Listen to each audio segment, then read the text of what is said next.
Hey you guys, what is up? Welcome back to my channel. My name is Brooke if you guys are new here. Wow, it's a fun one today. We're talking about how to turn your YouTube channel into a full-time job. I already did a part like one kind of this video, which is how to make 6 figures as a YouTuber. So go watch that if you haven't already. But this video, I'm showing you how truly anyone can do it, giving you guys even more tips today. And I think you guys are going to really enjoy this video. If you didn't know, I'm posting videos every single day this month for Vlogmas. So be sure to subscribe, follow me on Instagram, everything. Welcome if you guys are new here. This is a good video to kind of like jump in. So I'm 23 years old. I live in New York City, and yeah, YouTube is my full-time job, and I can give you guys some of my best tips on how you can make it your full-time job too. Before we get too deep into the video, I want to thank Casetify for sponsoring today's video. These are the cases that I always have on my phone. I get a ton of questions, like, you know, all the time if I'm taking a selfie or whatever, where are your cases from? And they are always from Casetify. Casetify is a tech accessory brand. They specialize in protective and really cute phone cases. They're also super unique. They have like AirPod cases, Apple Watch bands, and just overall like other tech accessories. Their cases are slim and protective. Like this one, I'll show you guys a little drop test here. They survive drops of like around 6 feet, and they're protective because they have like this unique 2-layer design. It's called like the Chi-Tech design, I believe. They're way more protective than like alternative cases you'd find on like an Amazon. They come in a ton of designs. I can show you guys some of the recent ones that I have here. You could pick your favorite color or print or do your name or monogram. That's what I did on this one. It's like a pink case with my little monogram. It says BTM. It's leather, really cute. This one is just like a nice simple black but super protective. They also come in like little gift boxes, which is really great for the holidays. This one is just like a polka dot design, super simple. And of course I love the one that's on my phone right now. It's like reflective and it says BMIC on the bottom, so that's fun. All Casetify cases also have this antimicrobial coating, which is interesting. It keeps your phone germ-free because it kills up to 99% of bacteria, which I thought was really cool. All Casetify cases are made of partially recycled plastic, which is cool. So you can feel good about your phone looking great. You get 20% off when you use my link. So go to casetify.com/BrookeMichio. I will leave it right here and down below today, and you'll get 20% off your new favorite phone case. Casetify.com/BrookeMichio. Thanks for sponsoring this video. Yay. Now let's hop into all of the tips. A lot of you guys right now, you're doing YouTube kind of as a side hustle. So like you might have your full-time job or a job or other things, and you're like, I don't like that anymore. I want to just do YouTube. I was in that same boat. I worked a corporate job for a little bit, and I've done internships, and I was in college, and YouTube was always my side thing until it became my main thing. One of my top tips for this is you have to organize your life and get your priorities straight. I always hear the excuse, Brooke, I don't have time. I'm gonna tell you guys, we all have the same 24 hours in the day. If you want it bad enough, you will compromise those few hours, you know, of watching Netflix or hanging out with your friends to do this. I don't want to preach like this hustle culture and like just work or whatever, but the reality is things don't just magically happen. Like you do have to put in some sort of work into it, and for some people that's time, for some people that's quantity of videos. For me it was time. I've been doing this for like 8 or 9 years before it became my full-time thing, which is pretty crazy. I'm not going to sit here and tell you how to plan your day because everybody does that differently, but like I said,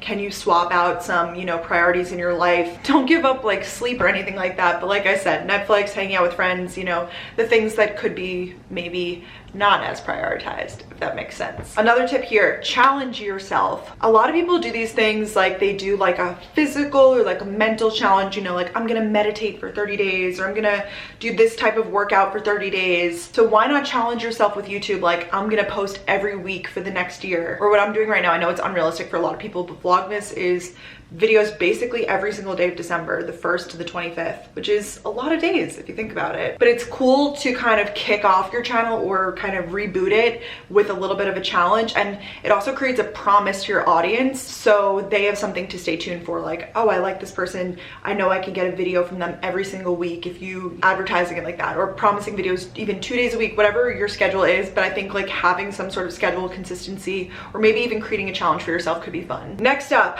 invest back in yourself. You probably know this, or you could figure it out, but a YouTube channel or just starting a social media in the first place, starting any sort of social media channel, if it's Instagram, if it's Twitter, whatever, that's one of the most low-cost businesses to start, because technically it's actually free. Creating your page, you know what I mean? Like that's all free. Like I can't think of anyone that they charge you for. And then it's just deciding what you want to do from there. Obviously there is a cost. You need a camera, you need some sort of editing software likely, but guess what?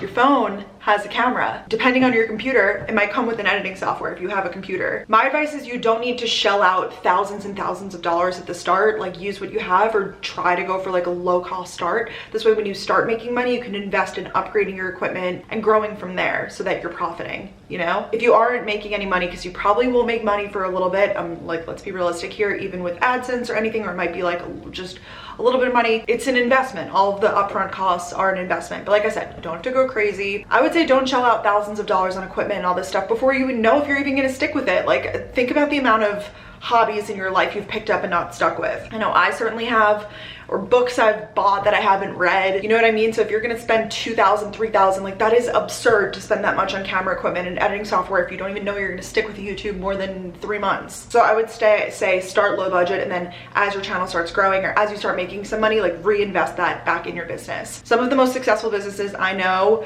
that are social media based or not, they're successful because they invest back in themselves. So you take that money that you earn, so say you're making, you know, $100 off AdSense, save up that money to buy that nicer camera, or start outsourcing what you're not good at. I really recommend this too. If editing isn't your strong suit, hire an editor. I'm not great at graphics, so I have people to help me with my graphics, like my channel banner and things like that. And that's stuff that isn't required at first, but once you know, like I said, once you start kind of making money from it all, it just beautifully, chef's kiss, comes together. We can talk about equipment here because mine is actually really low cost compared to a lot of other YouTubers. I use the Canon G7X Mark II. I think it's around $600 for the full kit right now on Amazon, which I will link down below. I could just show you like a picture of what it looks like right here. I use this camera for videos like this, vlogging on the go. It fits right in my purse. I think the quality is great for the size of the camera. I'm happy with it. And I think that just goes to show you that you don't need this insane expensive equipment. Like, I used to do this whole big setup, and guess what? My videos were the freaking same. So I just use this camera for everything universally now, and it actually keeps my equipment costs really low, which is cool. Next up, you have to stop the perfectionism. YouTube isn't a platform to be a perfectionist on, I will say that. On YouTube, I found in my experience, done is better than perfect. I would recommend people to not spend hours and hours making sure that every little crisp detail of the video is perfect, especially if you don't have that time. I mean, if you're a filmmaker or whatever and that's your jam,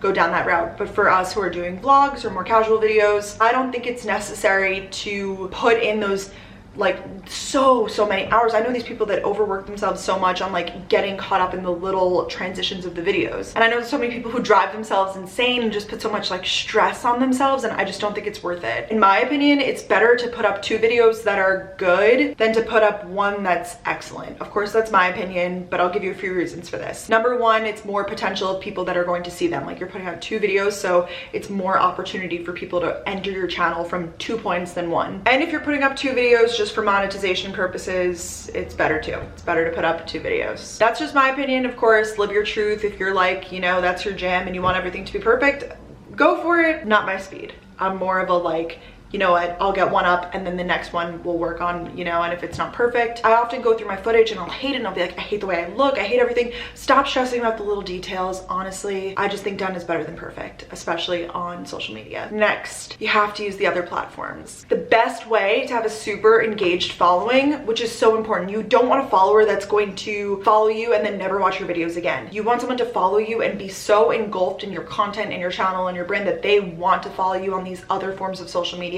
really connect with you. That's a valuable follower. That's not just like a ghost follower. That's like someone that's like really invested. And in my opinion, one of the best ways to get those people super invested is by welcoming them into your life and offering different content on these various forms of social media. So my top 3 currently are Instagram, Twitter, and TikTok. I know that there's other ones out there. Do what you may. The content on these though, I think this is where a lot of people mess up. It shouldn't just be to promote your YouTube videos. Like, yeah, that could be your end goal. That's probably my end goal too. I want to direct everybody to my YouTube channel because this is where most of my content lives, but you need to offer something unique on there, because if you're just posting, hey, watch my video, no one's gonna want to follow you on there. There's nothing unique, there's nothing interesting. It's like, okay, we get it, I already follow you on YouTube, that's enough. I try to think about it like in terms of like the benefit to the consumer. Like, there's no benefit to them. If there's no difference of the content or whatever, there's just no benefit to the consumer, so it's pointless for them to follow you on there, if that makes sense. I love Instagram stories. I think it's a super personal way to connect. Of course, the stories delete after 24 hours. hour, so it's just a good way to like interact with people in real time. And I think TikTok is super fun too, and it's a great way to like, if you're looking to like really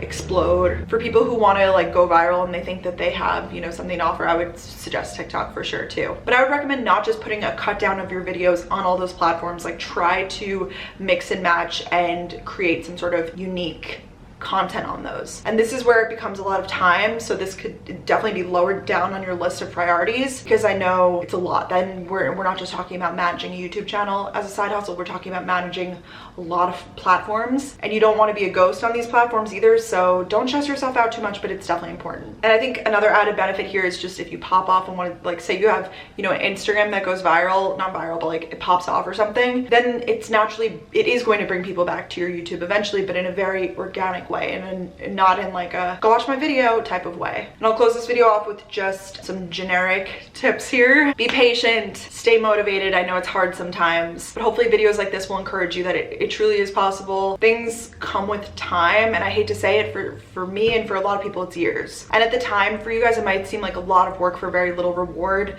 You know, if you're posting and you're like, you're only getting a few comments or a few likes, or you only have 100 subscribers, or only, I put that in quotes. But you need to appreciate every single subscriber, especially the ones in the beginning, because those are the ones who are going to grow your business and your brand. Treat every follower like you would a friend. So if that's, you know, replying to every comment, DM, especially in the beginning when you're not bombarded with them, why not give the extra little bit and really connect with them? It would mean so much. I know for me, when my favorite YouTubers reply to me, it means so much. So I would imagine for everybody out there, it feels about the same. Hopefully some of these inspired you guys to keep going. We could have a conversation about in the comments below and just connect. I love you guys so much, and I really appreciate each and every one of you, just like I said. And I'll talk to you guys all in tomorrow's video.